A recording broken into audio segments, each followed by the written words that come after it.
தகவல் அறிவோம் பகுதியில் இன்று நாம் பார்க்கவிருப்பது காய்கறிகளில் மிகவும் சத்தானவை கீரை வகைகள்.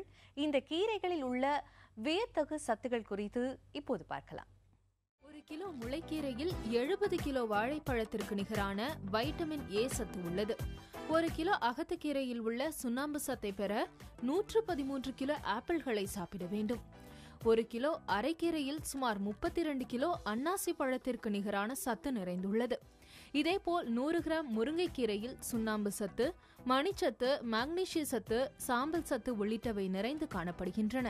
தண்டுக்கீரை, அரைக்கீரை, பொன்னாங்கண்ணி கீரை, கரிசலாங்கண்ணி கீரை உள்ளிட்டவற்றில் சுண்ணாம்பு சத்து அதிகமாக உள்ளன. முளைக்கீரை, அரைக்கீரை, பசலைக்கீரை, வல்லாரைக்கீரை உள்ளிட்டவற்றில் இரும்பு சத்து அதிகமாக காணப்படுகின்றன. இத்தனை நற்குணங்களை கொண்ட கீரைகளை தினம்தோறும் சாப்பிட்டு வந்தால் கண் பார்வை, இரத்த நாளங்கள், ஜீரண உறுப்புகள் போன்றவற்றிற்கு பயன் கிடைக்கும். இதேபோல் வாய்ப்புண், மூல நோய், குடல் அழற்சி, அல்சர் போன்ற நோய்களுக்கும் கீரை சிறந்த மருந்தாக உள்ளது.